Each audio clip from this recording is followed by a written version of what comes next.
Pendant les 3 premières années de son mariage, Amaka croyait avoir épousé son meilleur ami, son partenaire de confidence, sa source de bonne humeur et son tout. Chidi riait à ses blagues même quand elles n'étaient pas drôles. Il l'aidait en cuisine en sifflant des airs faux qui la faisaient frémir de se boucher les oreilles. Puis il la prenait par derrière dans ses bras et lui murmurait des mots tendres. Elle n'arrivait plus à équilibrer un tableau de contes sans penser à lui. Leur vie était alors simple et douce comme du pain du matin avec du beurre. Même s'ils n'avaient pas tout, ils étaient vraiment heureux. Un jour pourtant, quelque part entre l'augmentation du loyer, la pression du bureau et la léthargie de la communication, quelque chose en Chidi changea. Il devint plus silencieux, toujours le téléphone à la main, à faire défiler des choses qu'elle ne voyait pas, parfois avec un sourire qu'elle ne comprenait pas. Lorsqu'elle tentait d'ouvrir une conversation, il hochait la tête et répondait par des mots uniques.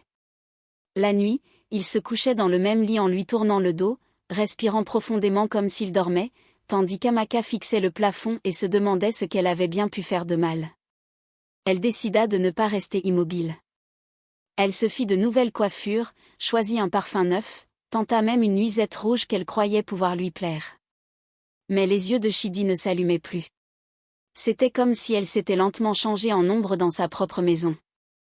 Leur petit appartement autrefois rempli d'éclats de rire prit l'allure d'une bibliothèque où cohabitaient 2 inconnus. Un samedi après-midi, son amie Busy passa. Elle nota le froid qui régnait et secoua la tête en disant qu'Amaka vivait comme une veuve. Elle affirma qu'il suffirait peut-être d'un choc pour que Chidi retrouve du sens et de la chaleur. Elles rirent toutes les deux, mais ce rire sonnait creux. Amaka se demandait déjà si cette idée insensée pouvait couvrir sa douleur. Cette nuit-là, elle ne dormit pas. Elle se tourna et se retourna pendant que Chidi ronflait paisiblement à côté.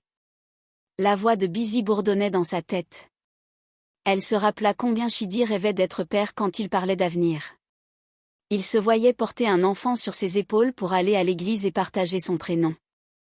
Elle se dit qu'un tel rêve pouvait peut-être ranimer son regard. En lui annonçant une grossesse, il se réveillerait. Il se souviendrait d'elle comme de la femme qu'il avait adorée. Au petit matin, elle prit sa décision, non pas pour tromper à jamais, mais pour vérifier s'il restait une parcelle d'attention derrière le mur de glace. Elle se raconta que ce serait un petit théâtre sans mal, rien qu'un geste pour secouer l'oubli. Après tout, d'autres femmes avaient fait pire pour sauver leur couple, pensait-elle. Elle sortit acheter un test de grossesse dans une pharmacie du quartier. Elle rentra chez elle avec les mains tremblantes. Elle s'assit dans la salle de bain qu'on entendait encore goûter d'un vieux robinet. Elle fit le test et contempla la ligne rose unique qui apparut. Une seule, elle la regarda comme une condamnation douce et cruelle à la fois. Elle sentit une tristesse brûlante monter en elle. Ce n'était pas à cause du résultat, mais parce qu'elle aurait voulu que ce soit vrai. Au fond, elle désirait un enfant avec Chidi. Ses yeux se remplirent de larmes. Elle fouilla sa trousse de maquillage et trouva un fard rose pâle. Avec une délicatesse coupable, elle déposa une trace sur l'emplacement de la seconde ligne jusqu'à ce qu'une lueur timide mais visible se dessine. Elle se souffla à elle-même qu'elle n'était pas mauvaise, qu'elle cherchait seulement une preuve de vie dans leur amour. Elle se rinça le visage, redressa ses épaules et esquissa un sourire fragile devant le miroir. Elle se promit de retrouver la présence d'autrefois. Elle rangea le bâtonnet sur le bord de la vasque et se prépara pour le retour de Chidi. Son cœur battait trop vite, partagé entre l'espoir et l'angoisse. Elle se rappela leur matin de pain beurré, leurs plaisanteries, ses sifflements faux et familiers, la cuisine remplie d'odeurs de tomates frites et d'oignons, ses bras qui autrefois la serraient. Elle pensa que peut-être avec ce symbole fragile, les gestes tendres renaîtraient. Il poserait de nouveau la main sur son épaule. Il lui demanderait ce qu'elle voulait pour le petit déjeuner. En l'appelant doucement la mère de son futur enfant. Elle se construisit l'image d'un soir où la nouvelle tomberait comme une pluie tiède sur une terre sèche. Le silence se briserait. Les mots retrouveraient leur chemin. Même si une inquiétude sourde battait sous ses côtes en souvenir des semaines de murs invisibles, des réponses sèches qui grattent la peau de l'âme, des dîners muets où la télévision faisait semblant de parler pour eux. Pourtant, elle tenait sa décision, comme on serre entre les doigts une allumette dans l'obscurité, prête à la craquer pour revoir la lumière. Elle rangea la maison, plia une chemise, glissa un message enjoué à Chidi pendant ses heures de travail et n'obtint que le traditionnel « d'accord » ou rien du tout. Elle inspira longuement pour étouffer la pointe de dépit, se répétant que bientôt tout changerait, que l'annonce ouvrirait une brèche dans la glace. La journée s'étira jusqu'au soir. Les clés tournèrent dans la serrure. Chidi entra, mi-distrait, mi-fatigué, posant son téléphone comme on dépose un masque sur une table. Amaka perçut dans sa démarche ce pas prudent qui s'était installé ces derniers mois. Elle retint sa hâte, servit le repas, tenta des sourires ordinaires. À la fin du dîner, elle s'assit à côté de lui sur le canapé. Le vieux tissu crissa sous leurs mouvements. Elle sut que le moment arrivait. L'appréhension et la foi naïve se mêlaient en elle. Elle prépara en silence les mots qu'elle dirait tout à l'heure. Elle se promit de ne pas pleurer, de ne pas trembler, de tenir son regard. Elle voulait que la nouvelle porte toute sa douceur et rallume ce qu'ils avaient perdu depuis que les pressions du dehors s'étaient infiltrées dans leur dedans. Pendant qu'il faisait défiler des images sur son écran, elle se rappela le jour où ensemble ils avaient choisi les rideaux du salon. Leurs blagues qui rendaient vivant le moindre détail. Elle se dit que l'amour ne pouvait pas finir sans se battre, même maladroitement, même avec un stratagème qui lui serrait la conscience. Dans cette conviction imparfaite mais tenace, elle ramassa le petit bâton de plastique. Elle le sentit léger comme une plume et lourd comme un secret. Elle s'accorda encore une minute pour respirer, pour se souvenir qu'elle voulait surtout être vue, entendue, touchée du regard comme au premier jour. Au bout du compte, plus que la mise en scène, c'était la réponse de Chidi qui comptait. Une main retrouvée sur la sienne, une phrase entière qui durerait plus qu'un oui ou un non.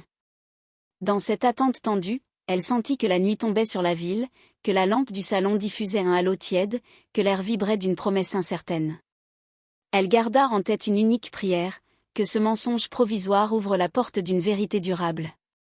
Que le pain du matin retrouve son beurre. Que les rires regagnent les murs. Et qu'au bout de ce choix, si risqué soit-il, demeure la chance infime mais réelle de réparer ce qui s'effritait. Alors, elle se redressa encore une fois, posa la main sur son ventre vide avec une douceur qui la fit souffrir et se fit courage pour affronter la suite immédiate qui l'attendait.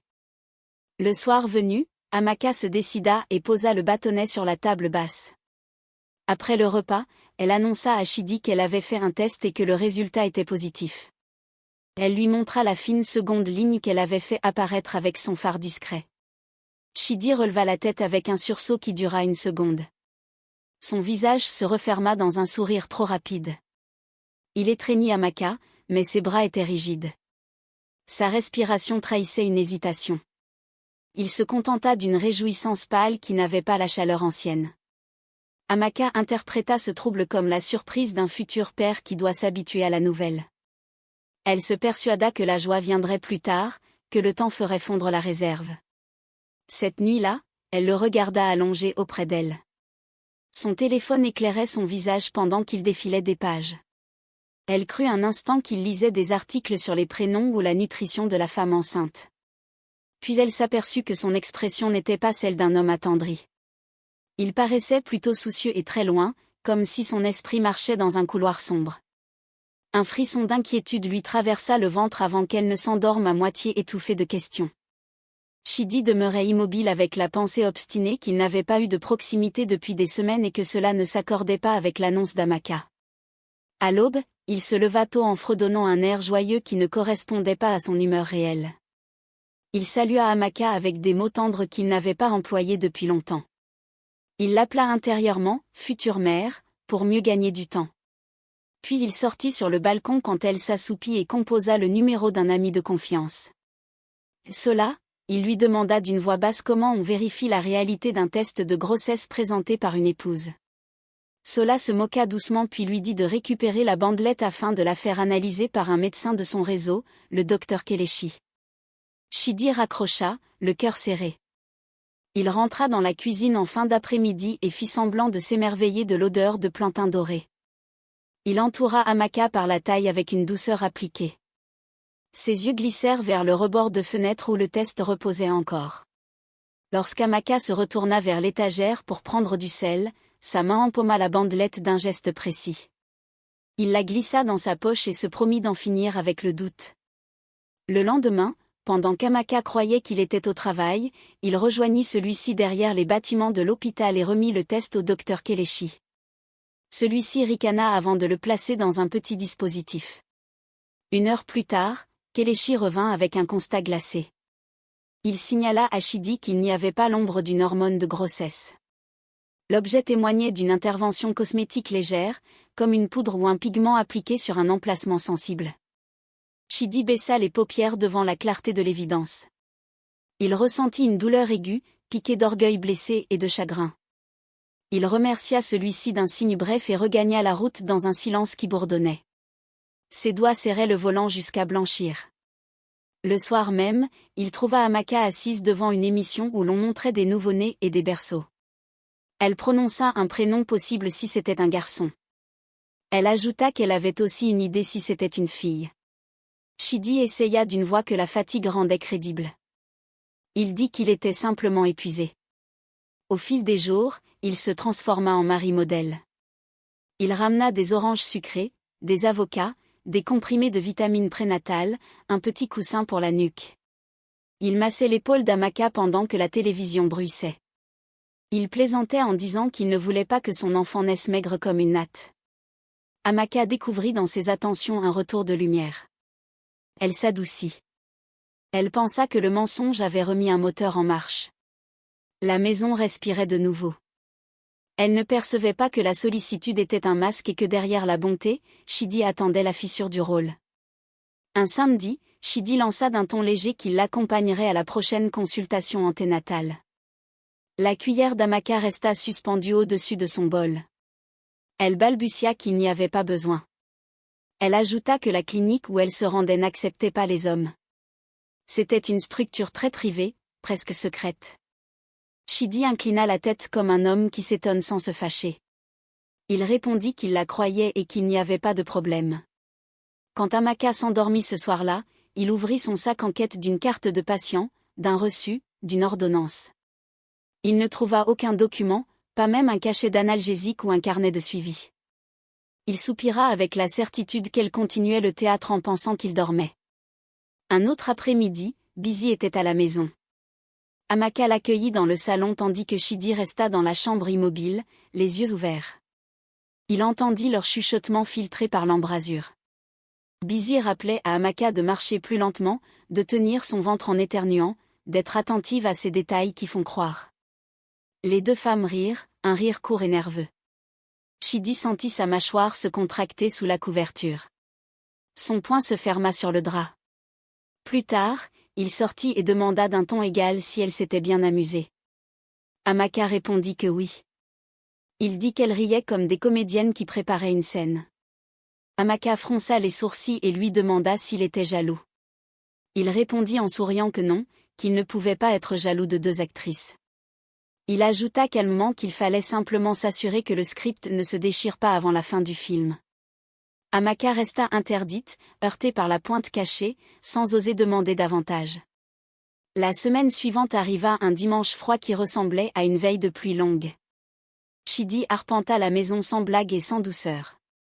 Il consultait son téléphone, jetait des regards à son ventre comme s'il cherchait la clé d'une énigme. Amaka tenta de détourner son angoisse en parcourant des listes de prénoms sur l'écran. Ses yeux revenaient à Chidi qui n'admettait plus même les phrases de façade. Sa posture s'était endurcie. Elle finit par demander s'il allait bien. Il répondit qu'il pensait à l'avenir. Il dit qu'il se préparait à ce qui vient.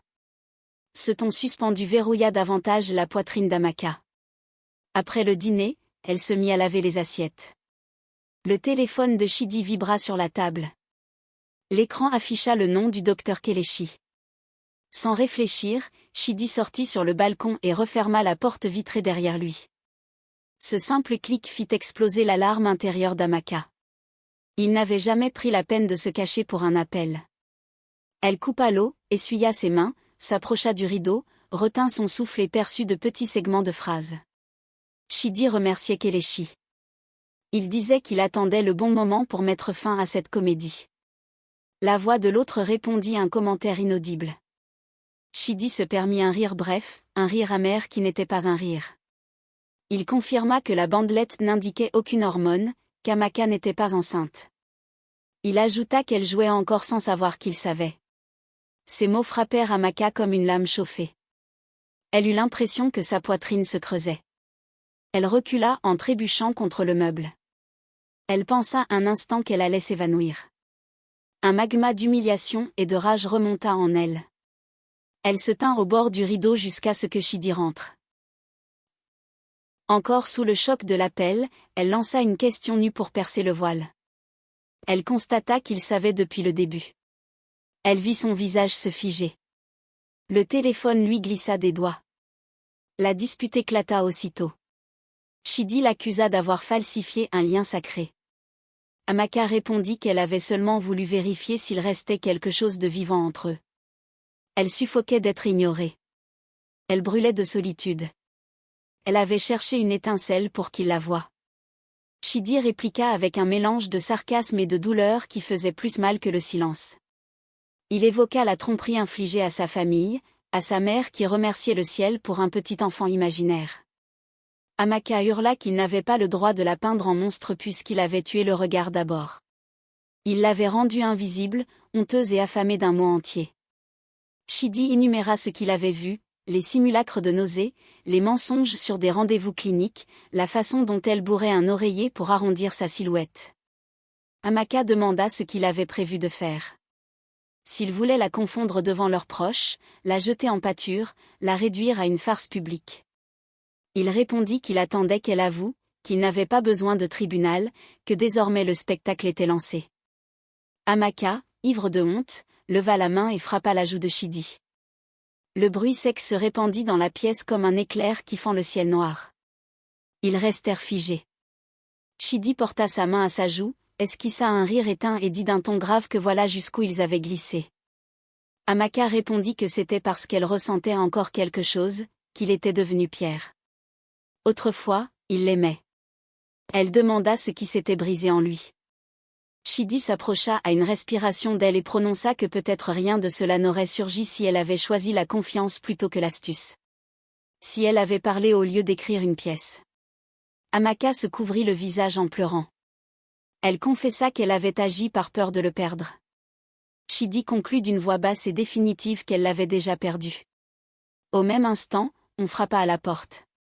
C'était Busy qui arrivait avec un sachet de suya pour égayer la soirée. Elle entra en souriant puis buta sur l'atmosphère. Chidi dit avec un calme froid qu'elle tombait à point, que la co-réalisatrice rejoignait la scène. Il leur reprocha leur mise en scène commune, l'entraînement au comportement d'une femme enceinte, les conseils glissés à l'oreille. Busy pâlit et balbutia que ce n'était pas ce qu'il croyait. Chidi coupa court et demanda à Busy de sortir. Amaka tenta de retenir la catastrophe. Elle supplia qu'il n'en fasse pas un point de non-retour, qu'elle regrettait. Chidi posa un doigt sur la table et le frappa si fort qu'un verre se brisa en mille éclats. Il montra la porte d'un geste net. Il déclara qu'il y a des choses qu'un pardon ne recolle pas en un soir. Amaka finit par suivre Busy, le cœur broyé tandis qu'une pluie s'abattait dehors comme pour couvrir le bruit de leurs pas.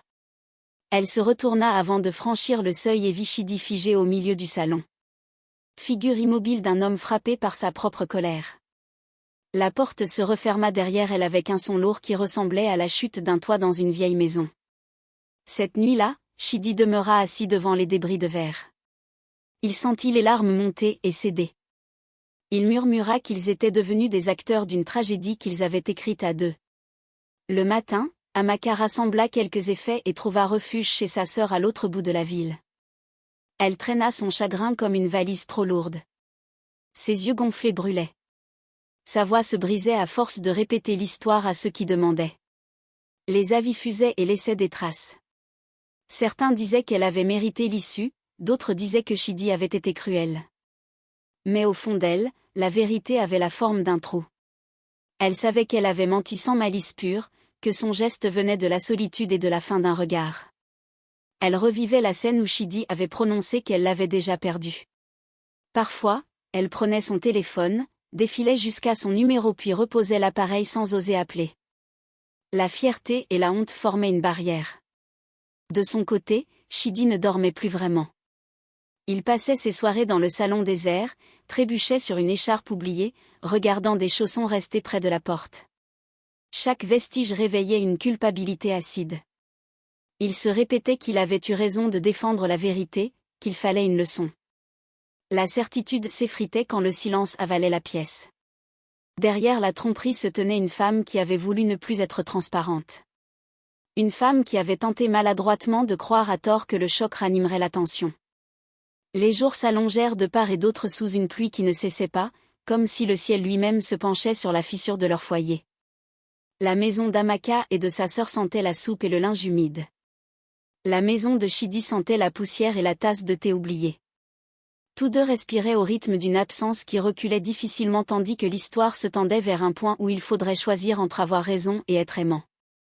Ce choix n'appartiendrait qu'à la suite qui attendait encore derrière la porte close.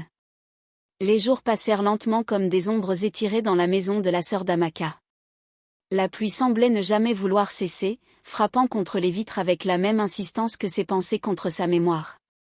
Chaque matin, elle se réveillait avec les yeux lourds de larmes et le cœur gonflé de regrets. Elle ne comprenait pas comment l'amour le plus doux qu'elle ait connu avait pu se transformer en un champ de ruines. Elle revivait leurs débuts, les rires dans la cuisine, les blagues qui n'avaient ni queue ni tête, les étreintes soudaines qui la faisaient éclater de joie. Maintenant, il ne restait que le vide et la honte. Ses proches lui répétaient que le temps allait arranger les choses, mais le temps ne faisait que creuser davantage l'absence. Parfois, elle pensait à appeler Chidi. Elle ouvrait la conversation sur son téléphone, regardait son nom s'afficher, puis refermait l'écran. Sa fierté et sa douleur se livraient une guerre sans issue. Dans le même temps, Chidi errait dans leur appartement devenu trop grand. Il s'asseyait sur le canapé où ils avaient ri autrefois. Il observait la tasse d'Amaka, sa serviette encore suspendue dans la salle de bain, ses pantoufles alignées comme si elle allait revenir d'un instant à l'autre. Il essayait de se convaincre qu'il avait eu raison, qu'un homme ne pouvait pas pardonner un mensonge aussi grave. Mais chaque objet lui rappelait qu'au-delà du mensonge, il avait perdu une présence, une voix, un parfum, un souffle. La nuit, il s'endormait sur le canapé et se réveillait en sursaut, croyant entendre son rire. Il se sentait à la fois victime et coupable, enchaîné dans un silence qu'il ne savait plus rompre. Un soir, son téléphone sonna. C'était sa mère. La voix de la vieille femme traversa le combiné avec cette fermeté douce qu'il connaissait trop bien. Elle lui demanda s'il se portait bien, puis elle alla droit au but.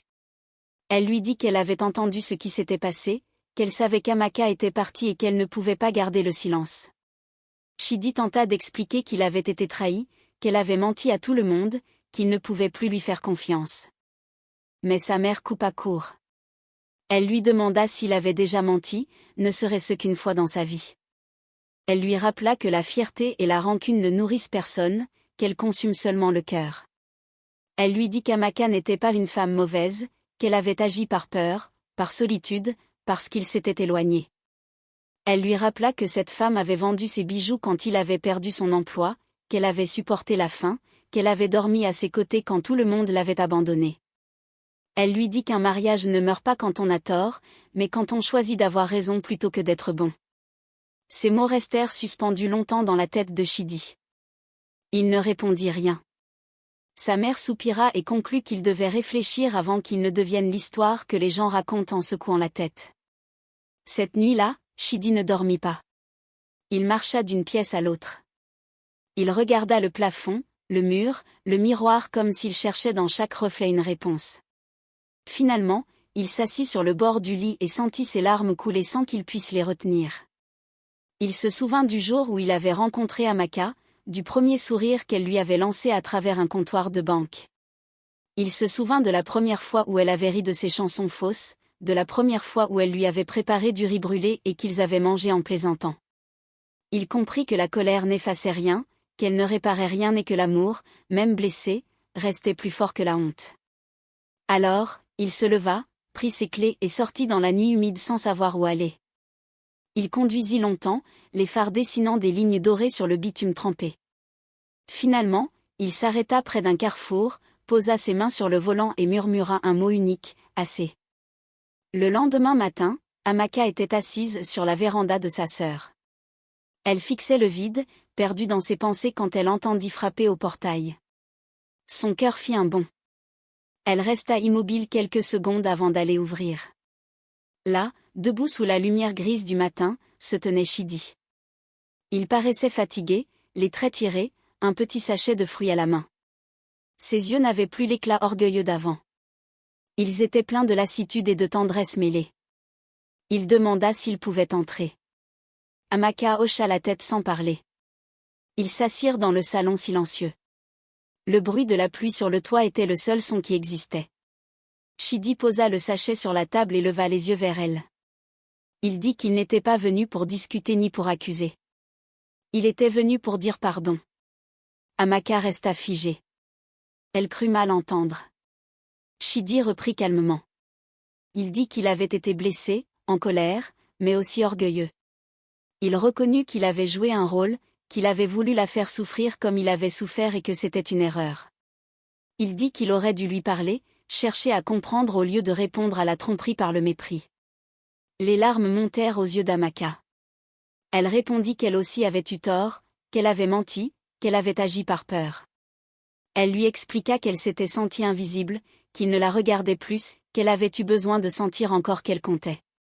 Elle dit que le mensonge n'était pas né de la malveillance, mais du désespoir. Chidi écouta en silence. Puis il murmura que sa mère lui avait ouvert les yeux. Il dit qu'elle lui avait rappelé qu'un faux pas ne doit pas effacer tout ce qu'un couple a construit, que parfois le mensonge d'une femme n'est qu'un cri étouffé. Le silence qui suivit était épais comme la pluie. Puis il tendit la main et la posa sur celle d'Amaka. Elle hésita puis la serra. Chidi demanda s'il pouvait recommencer. Amaka laissa échapper un rire tremblant. Elle demanda, « Recommencer avec quoi ?» Il répondit, « Avec la vérité. » Sans test, sans jeu, sans phare, juste deux, brutes, sincères. Amaka pleura, mais ses larmes n'étaient plus celles du désespoir. Elle demanda d'une voix fragile s'il l'aimait encore. Chidi sourit doucement. Il dit qu'il n'avait jamais cessé. Alors, ils restèrent là, main dans la main, longtemps, sans un mot, simplement unis par la fatigue et l'amour encore vivant. Après un moment, il lui demanda de rentrer à la maison. Il dit qu'il voulait la reconstruire brique après brique. Elle accepta à condition qu'il lui promette de parler quand il serait blessé et de l'écouter quand elle pleurerait sans fuir derrière le silence. Il promit. Ils rentrèrent ensemble ce soir-là. En ouvrant la porte, Amaka sentit l'air de la maison différent. Ce n'était plus le lieu de la honte, mais celui d'un nouveau départ. Ils nettoyèrent, rangèrent, préparèrent un repas simple. Ils mangèrent en riant doucement, gênés et heureux à la fois. Leurs gestes étaient encore maladroits mais sincères. Ce soir-là, assis sur le même canapé où tout avait commencé, Chidi observa le test vide qu'il avait gardé sans savoir pourquoi. Il le posa sur la table et dit que c'était étrange parce que ce faux symbole avait fini par ramener la vérité. Amaka sourit et répondit que tout mensonge qui ramène la lumière n'est pas totalement perdu. Chidi secoua la tête en riant. Il ajouta qu'à l'avenir, il laisserait les drames au film. Amaka aussi. Les jours qui suivirent furent simples. Ils apprirent à se parler, à se dire quand quelque chose n'allait pas, à s'excuser avant que la colère ne s'installe. Ils réapprirent à être deux. Quelques mois plus tard, un soir paisible, alors que le soleil déclinait lentement derrière les vitres, Amaka posa sa tête sur l'épaule de Chidi et lui dit qu'elle avait quelque chose à lui montrer. Il la regarda intrigué. Elle sortit un petit test de sa poche et le lui tendit. Cette fois, il y avait 2 lignes nettes sans phare, sans poudre. Il la fixa figée puis éclata de rire. Il lui demanda si elle plaisantait encore. Amaka secoua la tête, les yeux brillants. Elle répondit que non, pas cette fois, que c'était vrai. Chidi resta silencieux, les yeux mouillés, puis la prit dans ses bras. Il rit, il pleura. Il murmura que Dieu venait d'écrire sa propre fin à leur histoire. Amaka posa sa tête contre sa poitrine et sentit son cœur battre avec celui de l'homme qu'elle avait failli perdre. Ce soir-là, ils s'endormirent enlacés. La maison jadis saignée de mensonges et de silence respirait enfin la vérité. Elle vibrait de chaleur et de promesses nouvelles. Le lendemain matin, Chidi se leva avant l'aube, prépara du pain grillé et du thé. Et quand Amaka entra dans la cuisine, il la serra contre lui et murmura qu'il n'y avait pas de meilleure manière de recommencer que de partager un matin. Elle sourit et répondit que le pain avait meilleur goût avec du beurre et un peu d'amour retrouvé. Dehors, le soleil perçait enfin les nuages après de longues semaines de pluie. Dans la lumière neuve de ce jour-là, leurs blessures semblaient moins profondes, leurs fautes plus lointaines et leur amour plus vrai que jamais. Si cette histoire t'a touché, prends un instant pour la partager avec quelqu'un que tu aimes. Laisse un commentaire pour dire ce que tu en penses et ce que tu as retenu de la relation entre Amaka et Chidi. Ton avis compte vraiment et m'encourage à écrire encore plus d'histoires comme celle-ci. Mets un like si tu as ressenti les émotions d'Amaka et abonne-toi pour ne rater aucun nouveau récit rempli de leçons de vie, d'amour et d'humanité. Active aussi la cloche de notification pour être prévenu dès la prochaine histoire. À très bientôt pour un nouveau voyage au cœur des émotions.